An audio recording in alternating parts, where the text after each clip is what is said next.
Good evening, and thank you for joining us tonight. The director of the Secret Service resigns just a day after testifying before Congress. Many questions remain regarding the attempt on former President Trump's life. Why didn't the Secret Service place a sniper on the roof? A 70-year-old lawmaker climbs up there seeking hard evidence. NTD's Arian Pasdar has more. I don't think you've answered one question from the chairman, the ranking member, or me. Secret Service Director Kimberly Cheatle resigned on Tuesday, just one day after testifying before Congress. Both Republicans and Democrats at that hearing grew frustrated with Cheatle's answers. That's because she didn't give many specifics on what happened during the rally at which former President Trump was shot. I'm happy to see that she has heeded the call of both Republicans and Democrats. House Speaker Mike Johnson wasn't the only one approving of her resignation on Tuesday. So did some Democrats. Well, look, that hearing was a disaster for her. I mean, it's been 9 days. She can't answer any questions. I don't understand why she came to Congress yesterday if she was going to give so little information. They have information about what happened, and she just refused to give it to Congress and give it to the American public. Homeland Security Chief Alejandro Mayorkas already appointed a new acting director. Ronald L. Rowe Jr., who previously served as the deputy director, is set to take over the position. And on Tuesday, Cheatle was actually supposed to testify before Congress again. Tuesday marked the second of 3 hearings investigating the assassination attempt of former President Trump. Just a day prior, on Monday, multiple lawmakers from the House Homeland Security Committee traveled to Pennsylvania to visit the site of the shooting. Secret Service previously said they didn't place a sniper on the roof from which Trump was shot because the roof is too steep. I'm a 70-year-old man, and this roof is not a big deal. So for somebody to tell me that Secret Service agents couldn't been here, that's crazy. And even though he is some 50 years older than the shooter. My question is, the roof was so sloped that it created safety concerns. I can't agree with that statement, sir. This witness is Colonel Christopher Paris. He's the commissioner of Pennsylvania State Police, but the committee had actually invited different witnesses, namely Mayorkas, Cheatle, and FBI Director Christopher Wray. Mayorkas and Wray denied testifying, while Cheatle resigned. Arian Pasdar, NTD News. At the first rally in her presidential campaign, Vice President Kamala Harris vows to unite the party. President Biden, appearing in public for the first time in 6 days, is set to address the nation tomorrow night. NTD's White House correspondent Iris Tao has more. Just a day after securing enough delegates to clinch a Democratic nomination, Vice President Kamala Harris today was holding her first rally in her presidential bid in the battleground state of Wisconsin. She vows to unite the party and win in November. We have doors to knock on, we have phone calls to make, we have voters to register, and we have an election to win. Harris was also touting her fundraising record. She raised a historic $100 million between Sunday afternoon and Monday evening. She also continues to receive high-profile endorsements from Democrats. On Tuesday, the top 2 Democrats in Congress endorsed Harris after initially hanging back. So now that the process is played out, from the grassroots bottom up, we are here today to throw our support. We're going to win the House. We're going to elect Kamala Harris. Meanwhile, Republicans continue to take aim at the administration's record on the border and inflation. But House Speaker Mike Johnson on Tuesday emphasized that they're focused on contrasting policies, not personalities. This is not personal with regard to Kamala Harris, and her ethnicity or her gender have nothing to do with this whatsoever. This is about who can deliver for the American people and get us out of the mess that we're in. And all this is as President Biden today appeared in public for the first time after self-isolating for the past 6 days in Delaware for COVID. Biden returned to the White House today and told reporters that he was feeling well. His doctor says Biden is now testing negative for COVID and that his symptoms are all gone. Biden also announced on X today that he would address the nation from the Oval Office on Wednesday at 8 p.m. Eastern Time. He said he would talk about, quote, what lies ahead and how I will finish the job for the American people. This Thursday, Biden will meet with Israeli Prime Minister Benjamin Netanyahu here at the White White House. But former President Trump today also announced that he too would be meeting with Netanyahu, though on Friday at Mar-a-Lago. Trump said he would talk about his, quote, peace through strength agenda, which he said was the theme of his calls with Ukrainian President Volodymyr Zelensky and other world leaders in recent weeks. Reporting from the White House, Iris Tao, NTD News. Could President Biden dropping out of the presidential race work in Democrats' favor? New polling data shows 83% of Democratic voters approve of Biden's decision to withdraw and endorse Vice President Harris. The CBS News YouGov poll reveals 45% of Democrats believe their chances against Trump have improved without President Biden. 10% think their odds are worse, and 17% see no change. Nearly 80% of Democrats back Harris as the nominee. Biden's exit has also energized the base, with about 40% feeling more motivated to vote. Harris's campaign raised $81 million within 24 hours of Biden's announcement. The poll was conducted among roughly 1,000 Democratic voters and has a 3.4% margin of error. With Vice President Kamala Harris racking up enough delegates to become the presumptive Democratic nominee, attention is now turning to her running mate. Several top Democrats are emerging as possible picks. Let's take a look. Pennsylvania Governor Josh Shapiro is a potential candidate for the spot of Vice President Harris's running mate. Harris called Shapiro a great partner to the president and herself at a Philadelphia rally this month. Shapiro endorsed Harris for president on Sunday. Shapiro spoke after the assassination attempt on former President Trump. He paid tribute to the family of slain fire chief Corey Comparator. I asked Corey's wife if it would be okay for me to share that we spoke. She said yes. She also asked that I share with all of you that Corey died a hero. Shapiro won in a landslide to become governor of Pennsylvania in 2022, giving Democrats control of this crucial swing state. Many in the Democratic Party are urging Harris to look to battleground states for her running mate. Pennsylvania has 19 electoral college votes, which is the 5th highest overall. Another possible pick is North Carolina Governor Roy Cooper. Cooper endorsed Harris on Saturday, but has so far declined to speak in detail about the vice presidential slot. In 2016, he became governor of North Carolina by a small margin of around 10,000 votes. In 2020, he was re-elected. Cooper has clashed with Republican lawmakers over issues like abortion, health care, and voting rights. A rising star in the Democratic Party is Kentucky Governor Andy Beshear. He managed to beat Trump-backed Daniel Cameron to become governor of this heavily Republican state. One of the issues Beshear ran on was abortion access. Kentucky has one of the strictest abortion bans in the country. Beshear says he supports expanding abortion access. While I believe there should be much more access, in the very least, victims of rape and incest and non-viable pregnancies deserve options. Another potential pick is Senator Mark Kelly from Arizona. Kelly served as a naval aviator and has focused on national security and the military during his political career. He is also a former astronaut. He played a vital role in crafting the CHIPS and Science Act, which aims to revitalize the U.S. semiconductor industry. In 2023, Kelly broke ranks with the Democratic Party when he called the influx of immigrants at the southern border a crisis. Kelly is the husband of former Congresswoman Gabby Giffords, who was shot in the head in an assassination attempt in 2011. Since then, she and Kelly have fought for gun control, founding an advocacy group. Some other names on Harris's radar could be Transportation Secretary Pete Buttigieg, who has sparred with conservatives and ran for president as a centrist in 2020. Michigan Governor Gretchen Whitmer, who secured 2 terms in the battleground state, and California Governor Gavin Newsom, who was once considered to be a presidential hopeful himself. Senator Bob Menendez today informing the governor of New Jersey that he will resign on August 20th following his conviction for multiple criminal acts, including corruption and acting as a foreign agent. In a letter to Governor Phil Murphy, Menendez promised to appeal all the way to the Supreme Court. The weeks-long delay before he leaves will give his staff time for an orderly transition, Menendez wrote. Murphy must now appoint someone to fill the Senate seat for the remainder of Menendez's term, which expires on January 3rd. The New Jersey governor said in a statement that he would make that appointment. He didn't say who that would be. Israeli Prime Minister Benjamin Netanyahu plans to address a joint session of Congress tomorrow. Our Washington correspondent Luis Martinez has more on what to expect.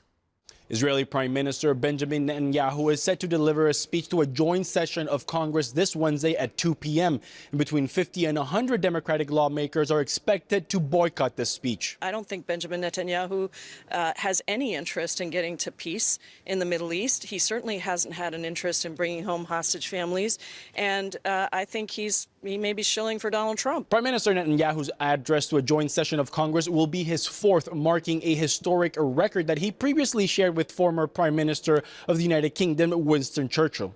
Well, I mean, we have a special relationship with England. We also have a special relationship with Israel. And the Jews are God's chosen people. I believe that. And we need to protect them to the best of our ability because they are our longest standing and most trustworthy ally in a very troubled region of the world.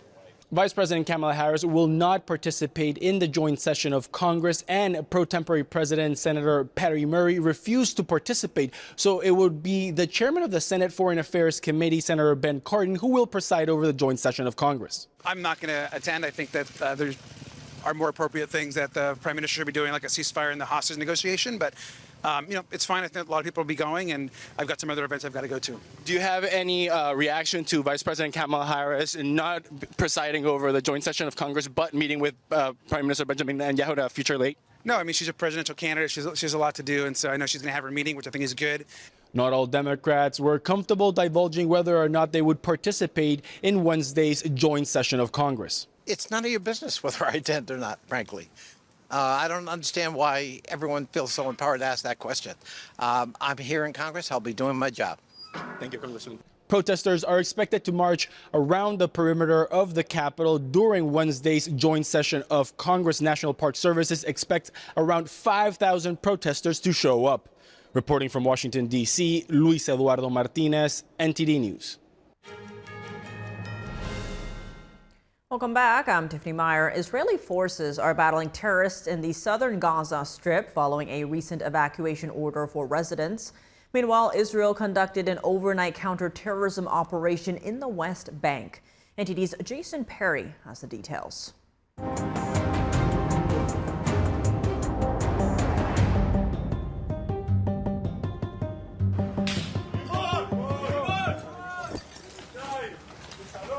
After calling for residents to evacuate, Israeli forces have been battling terrorists in Khan Yunis in the southern Gaza Strip over the last 24 hours.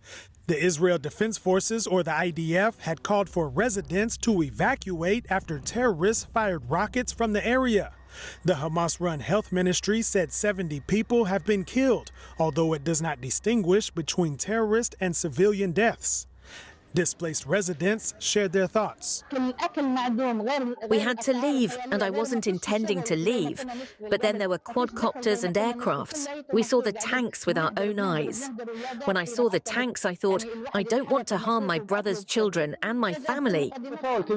There was optimism that this suffering would come to an end. But we were surprised by what happened yesterday. A new catastrophe, a setback in the suffering of the Palestinian people. Meanwhile, the Hamas terrorist group continues to remain active in the Gaza Strip, releasing another video on Monday showing alleged attacks on Israeli troops in Rafah in the southern Gaza Strip. The video highlights the tanks in red before terrorists fire on them with what appear to be anti-tank missiles. And on Tuesday, the IDF said Hamas launched several projectiles, but they did not cross into Israeli territory and landed in the Gaza Strip, with one hitting a school. Israel's defense minister, Yoav Gallant, met with troops in Rafah on that same day.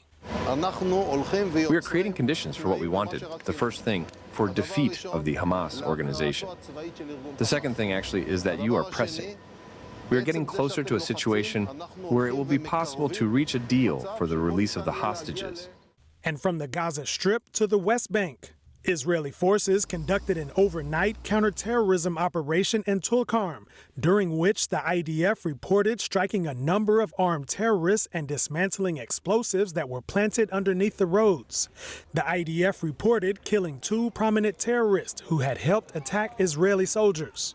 And the Israeli parliament just gave the initial approval to a bill that labels the United Nations Relief and Works Agency as a terrorist organization. That agency, also known as UNRWA, called the move another attempt to dismantle the agency. Jason Perry, NTD News. And with the U.S. doubling down on support for Israel, the Chinese Communist Party is strengthening its ties with the Hamas terrorist group, brokering a new deal today. The U.S. State Department is weighing in. NTD's Melina Weiskup has the details. The CCP is using the Israel-Hamas war as leverage to gain influence in the Middle East. After 3 days of talks in Beijing, leaders of 14 different Palestinian factions on Tuesday signed an agreement. The deal, mediated by the Chinese regime, would give Hamas a role in an interim national reconciliation government. We're signing an agreement for national unity to say that the way to continue this path is our national unity. Israel dismisses the deal, saying their goal is to eradicate the Hamas terrorist group. The State Department had this to say. When it comes to governance of Gaza at the end of the conflict, there can't be a role for a terrorist organization. Hamas has long been a terrorist organization. They have the blood of innocent civilians, both Israeli and Palestinian, on their hands. This deal is the latest example of the CCP's longtime goal of strengthening relations with terrorist and insurgent groups in the Middle East. Here's what one Middle East expert previously told NTD. China has been trying to establish over the last decade and change as a key trade and transit route for Chinese goods and influence through the Middle East and then up into Eastern Europe. And the Russians also want to have diplomatic relationships with these terrorist organizations, and indirectly align with the Chinese, who also would like to see reduced U.S. influence all over the world. A similar meeting took place last year when Beijing hosted talks between Saudi Arabia and Iran. Reporting from Washington, D.C., Melina Weiskup, NTD News. From internet censorship to mass surveillance to mobile applications on your cell phone. A House panel today exploring the Chinese Communist Party's efforts to retain and export control through cutting-edge technologies. NTD's Sam Wong has more. On Tuesday, the House Select Committee on the Chinese Communist Party delved into China's surveillance and censorship in the digital age. Members of the committee said Beijing has made technology development a top priority. That's as the regime spends billions of dollars every year to establish a, quote, digital China. Behind the Great Firewall, the CCP has the Chinese people trapped in a parallel reality where they are fed a steady stream of propaganda tightly controlled by Xi's authoritarian regime. What the CCP fears most is the Chinese people learning the truth. People living under the communist regime don't have access to American social media platforms like YouTube, Facebook, and Instagram. Instead, they're provided with domestic alternatives controlled by the party state. Those who seek access to uncensored information in China often use a virtual private network or VPN to bypass restrictions. But doing that is becoming more and more challenging as authorities ramp up regulations and even criminalize the use of circumvention tools in many instances. Once you have hundreds of thousands or 10,000 people using it, then the Chinese police can find you. What Chinese government doing is to not only blocking those tools, but suppress the spreading of such technology. Today, China's surveillance and censorship apparatus is among the world's most sophisticated, from cameras installed on every street corner to data harvesting via software and apps. According to lawmakers here in the U.S., this model is now expanding to countries like Russia, Iran, Venezuela, and Myanmar. When dictators around the world know they can rely on the CCP to support them, when they're under U.S. sanctions, they are strengthened and enabled to commit more human rights abuses. With China investing billions in its surveillance and control systems, experts say the U.S. must step up its efforts to counter threats from the Chinese Communist Party. Reporting from Capitol Hill, Sam Wong, NTD News. On the topic of cybersecurity, the Epoch Times websites have again been targeted in a mass cyber attack on July 20th. A coordinated denial of service attack used tens of thousands of computers to overwhelm the Epoch Times servers. The company believes the DOS attack was linked to the Chinese Communist Party. The Epoch Times websites have been consistently attacked since the company's founding in 2000, especially around so-called sensitive dates. Every July 20th, the Epoch Times publishes news about the CCP's persecution against Falun Gong that began on July 20th, 1999. This April, a U.S. intelligence agency told the Epoch Times that it traced a similar cyber attack to the CCP. That attack occurred on April 25th. It's the day when 10,000 Falun Gong practitioners in China staged a peaceful demonstration 25 years ago.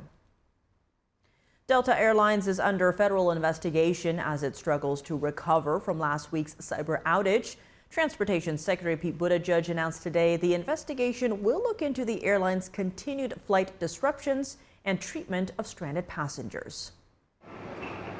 Delta has canceled more than 400 flights so far today. That follows yesterday's cancellation of more than 1,200 flights. The cyber outage knocked the Atlanta-based carrier's crew scheduling system offline. The result? Thousands of angry and frustrated passengers stranded in airports around the country since last Friday. One of them, a federal worker who can only fly Delta, says Delta seems to be the only airline still dealing with this issue. Southwest seems to be back up. United Airlines seems to be back up and running. They're only at 2% cancellations, and, Delta's nearing 20% this morning alone. It's only 9 a.m. Secretary Buttigieg's investigation includes having stranded passengers contact him directly to find out how they're being treated by Delta. In his announcement on X today, he says all airline passengers have the right to be treated fairly. Delta says it's cooperating with the investigation. The global cybercomputer crash has forced one of the nation's largest air carriers to cancel or delay more than 7,000 flights since Friday. As Delta works to fix the problem, patience is wearing thin for some passengers. Unfortunately, due to the stress is being yelled at times, people are being, not the nicest to them, and they're doing their best, and it's not their fault. Delta says it hopes to have operations back to normal by the end of this week. Several Democratic senators today introduced a bill that would permanently give federal agencies greater power to interpret laws passed by Congress. The bill comes after the Supreme Court recently placed limitations on agencies' ability to create regulations addressing issues such as the environment, consumer protection, and worker rights. The court's decision overturned the 40-year-old Chevron case, which required courts to rely on federal agencies' interpretations of laws that were ambiguous. In the written opinion, Chief Justice John Roberts said that legal doctrine was fundamentally misguided. Senator Elizabeth Warren, who is leading the effort, said in a statement, "The Supreme Court's overturning of Chevron undermines our government's ability to promote worker safety, ensure clean air and water, and protect consumers." Joining us now live to discuss Cheatle's resignation are retired FBI agent Greg Schaefer, who was in the agency's elite hostage rescue team, and retired U.S. Navy captain and national security analyst Armen Kurdian. Thank you both so much for joining us. Great to have you here. Now, to begin, Cheatle resigned after saying yesterday during testimony on Capitol Hill that she was, quote, the best person to lead the Secret Service at this time. Greg, what do you make of the timing of her announcement, especially considering that many thought she should resign right after the assassination attempt on former President Trump? Well, her resignation was definitely needed. There is no excuse for the security failures that happened to President Trump back on the 13th. It's unconscionable the number of things that went wrong that are just basic when it comes down to executive protection. I was an executive protection manager for HRT. I've been to Secret Service schools on how to do this, and to have that rooftop uncovered. And not only that, Tiffany, but they also had, non-Secret Service agents on his detail. That shouldn't happen either. There's only one candidate right now. You look back in 1996, there was when Bill Clinton couldn't run for his third term, there was 8 Democratic nominees running for president and another half a dozen Republican candidates running for president. And the Secret Service was stretched very thin, and they have to use other agents from Homeland Security to augment the details. There are no other candidates. There's President Trump and there's President Biden. Those are the only 2 protectees that the Secret Service has. Now, of course, you have the vice president as well, but for the most part, manpower should not have been an issue, and there's no non-Secret Service should have been assigned to the Trump. Full stop. And Armen, what are your thoughts on how this played out? Well, frankly, I'm not surprised, Tiffany, because when you look at positions that Secretary Cheatle had, Director Cheatle, it's very hard to understand how you can go in front of Congress and give a bunch of equivocating, non-responsive bureaucratic answers to some very simple questions. Now, I understand There may be some legal issues, and perhaps the lawyer said you need to be careful about how you answer the mail here. But as having been part of investigations myself during my naval career, we firmly believe in accountability and the different types of investigations. One, there may be a legal investigation where there may be culpability, but another one is your basic safety mishap investigation where you try to get all the answers so that this kind of thing doesn't happen again. The director could have given some answers to Congress and to the American public about what happened without necessarily compromising the future of the investigation. So her resignation is not surprising at all. And Armin, based on what we've heard from Cheatle's testimony and from the Pennsylvania State Police so far, what are some of the key takeaways? Well, it's not much you can take away from her testimony, but based on the evidence that we've seen, I mean, obviously some from the media, but some from other additional reporting, I think it is going to be very obvious. And I would expect that the final results of this investigation are going to be several in nature, all the way from breakdowns in command and control, communications lines, and perhaps even all the way down to one particular individual who was assigned a particular duty and did not complete that duty. You find in these kinds of massive investigations and these very large kinds of projects and efforts that it is a combined series of events we call like the Swiss cheese holes all lining up, where you find all these things lined up, all these errors to allow something very bad to happen in the end. And Greg, to one of your earlier points, what is the security detail for a sitting president versus a former president versus a presidential candidate? Right. Those are three separate divisions in the Secret Service. You have President's Personal Detail, its own separate division. Then every 4 years, you have a candidate security detail that's run every 4 years. And then you have the previous president's division, which is a totally separate division. So the manpower of those are totally different. Of course, the sitting president gets most of the manpower, but former presidents have a large security component. Talking to my brother, who was a 25-year Secret Service veteran, he says there are 3 documents that we need to get subpoenaed to get the answers to some of the questions. The first document is a site post assignment log. Find out where people should have been and why they weren't there if they should have been there. The second document is a counter sniper site surveillance log. And the third one is a counter assault team site surveillance log. You get those 3 documents, those will answer all the questions of who should have been where at what time, and then you can fill in the gaps of where those holes were and where those failures went. But the site surveys were conducted, I'm sure, in a very professional manner. It was the execution of those site surveys which failed miserably. And who's behind the failure of those executions? And Greg, based on what we know so far, in your view, did the security detail fit those requirements for a former president and presidential candidate in terms of Trump? I'm sorry, you broke up there. Say it again. What was the last question? Oh, in your view, did those details fit the requirements for a former president and presidential candidate in terms of Trump? No. No, absolutely not. Again, to have non-Secret Service agents assigned to a former president, it should not be done. There's plenty of manpower in the Secret Service so that the former president should have a full-on, fully trained, fully vetted Secret Service detail. No reason to have HSI agents augment that unless they're on the perimeter. That would be the only exception put out on perimeter. There should not be anybody anywhere near Trump that's not Secret Service. And Armin, we saw a rare moment of bipartisanship on Capitol Hill as both sides of the aisle questioned Cheatle yesterday, and House Speaker Mike Johnson, Minority Leader Hakeem Jeffries today announcing a bipartisan task force to investigate the shooting. What should the investigation focus on in your view?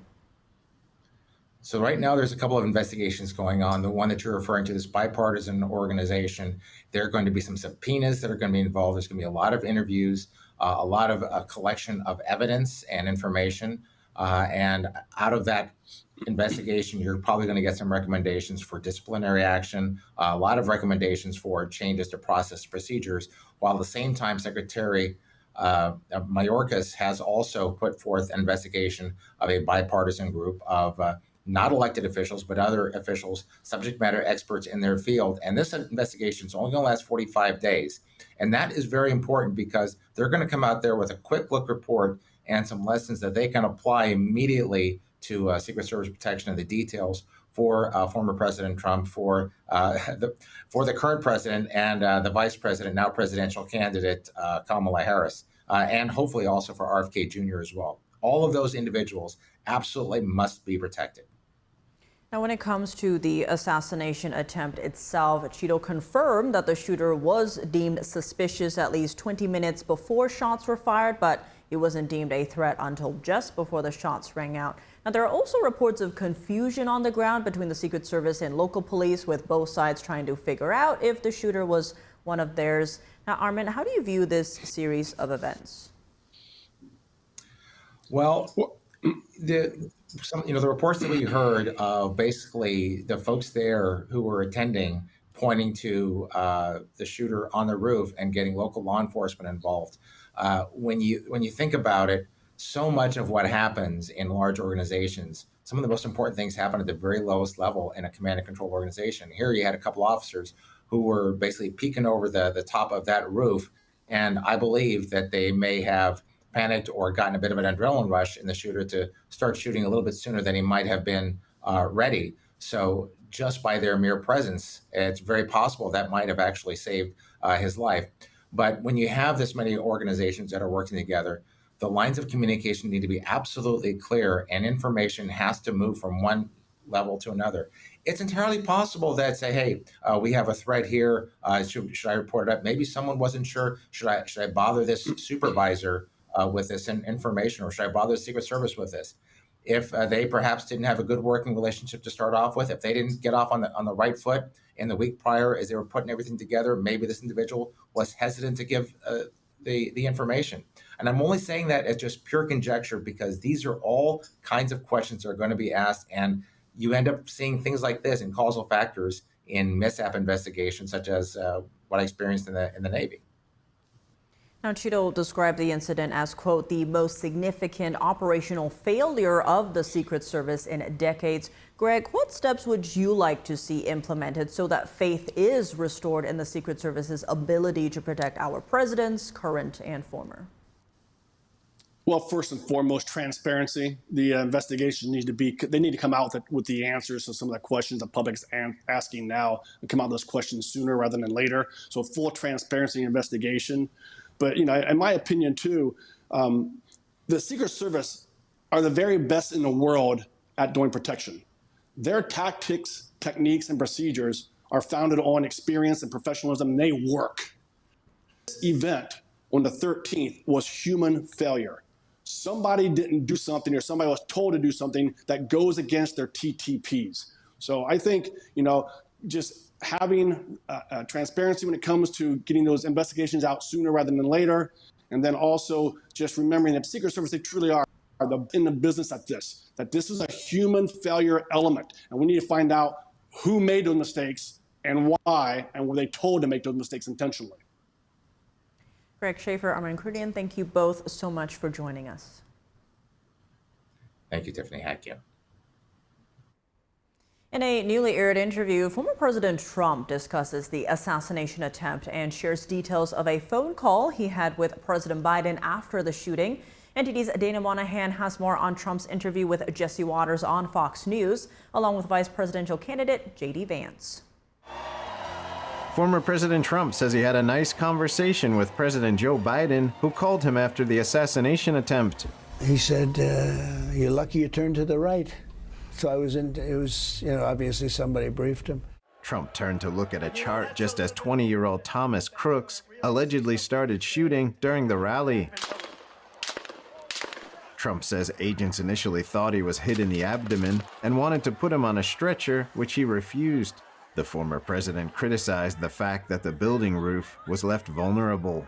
It just shouldn't have been when you have essentially a flat, open roof like that, and it's direct to the target with absolutely nothing in its way. The presidential hopeful says he wishes he would have been warned to not go on stage with all the advanced knowledge agents had of a suspicious person.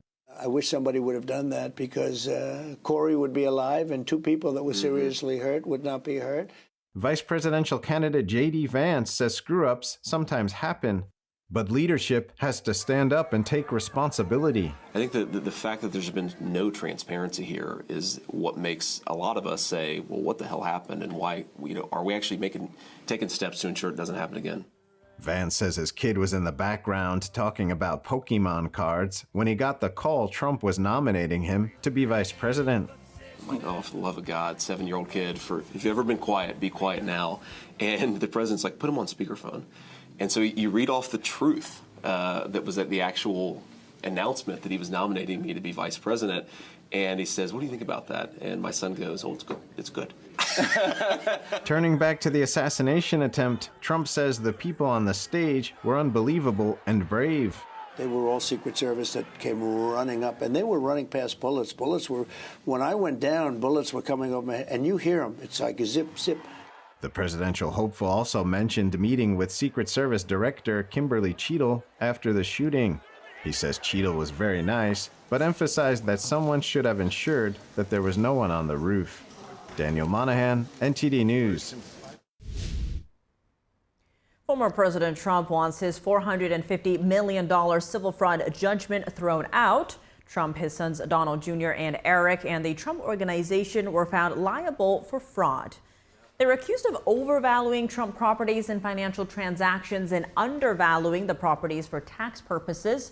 Trump's lawyers argue in the appeal that the monetary penalty is unconstitutional. They say the case should have been barred because most of the transactions were outside the statute of limitations. Trump lawyer Chris Kise called the judgment an outrageous miscarriage of justice. He says reversing it is the only means to restore public confidence in New York's judicial system. The appeals court could take up the case as soon as September.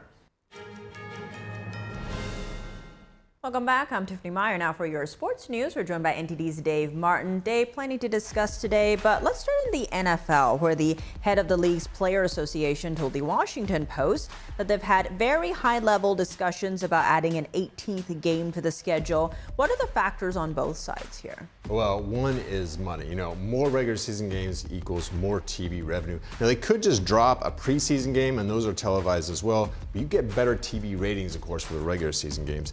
Another factor, though, injuries. Football, obviously a rough game, hence they only play once a week. By the time the season is done, the rosters have usually been significantly altered by injuries. And the players have a say here, too. When they voted to have a 17th game a few years ago, it only got 51% of their votes. So it's not a given they'll even approve this. Now, one thing the Players Union likes, though, is this has to be agreed upon by them. So it's a bargaining chip in negotiations with the owners. So nothing sounds imminent, but 17 is kind of an odd number of games. I bet they go to 18 within just a few years. While staying in the NFL, the AP unanimously voted Chiefs quarterback Patrick Mahomes as the league's top quarterback heading into the season.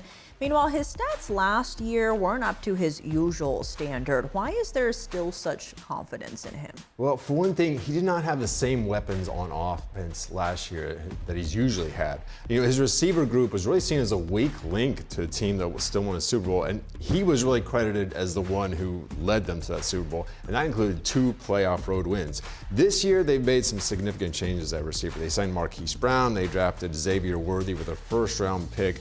I don't know what the status is of Rashee Rice after he has some legal issues in the offseason, but he was a rookie last year. He really came on at the end of the season. All that said, Mahomes will probably likely put up bigger numbers this year with these guys on offense. I'm still not pegging them to win a 3rd straight Super Bowl. So many things have to go right for that to happen, but I still think they'll be at least in the mix. Shifting gears to Olympic news, the opening ceremony is just 3 days away, and 3 years ago, the U.S. and China finished 1st and 2nd in both total medals and gold medals won. What are the projections for the Paris Games? Well, according to Nielsen Grace Note Sports, which supplies statistical analysis for sports leagues all over the world, it should be the U.S. and China 1st and 2nd again. Now, it's no surprise that the U.S. would be picked first. They've been first 7 straight summer games, though in 2008 they finished 2nd in gold medals won.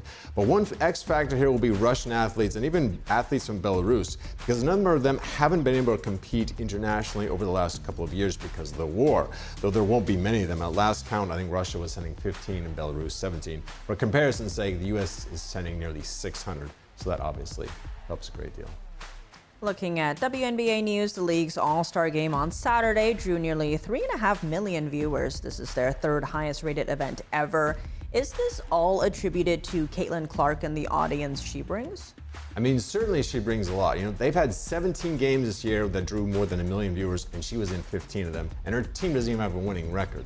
I think there's a lot to like about this game, though, itself. I mean, she was on the same team with rival Angel Reese. They played well together.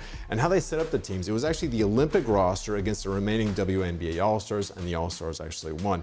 Now, for context, last year's game drew just 850,000 viewers. And until this season, the highest rated All-Star game was in 2003, 1.4 million viewers. That's not even half of the people that watched on Saturday. So really, and even in the history of the league, only back in 1997, the first 2 televised games were the only 2 games to draw a bigger crowd than this. So the league is clearly on the rise. Well, Dave, as always, thanks for joining us. Well, thank you, Tiff. And that's all for today's news. For round-the-clock coverage, visit us at ntd.com or download our NTD app. Thanks for tuning in. I'm Tiffany Meyer. Good night.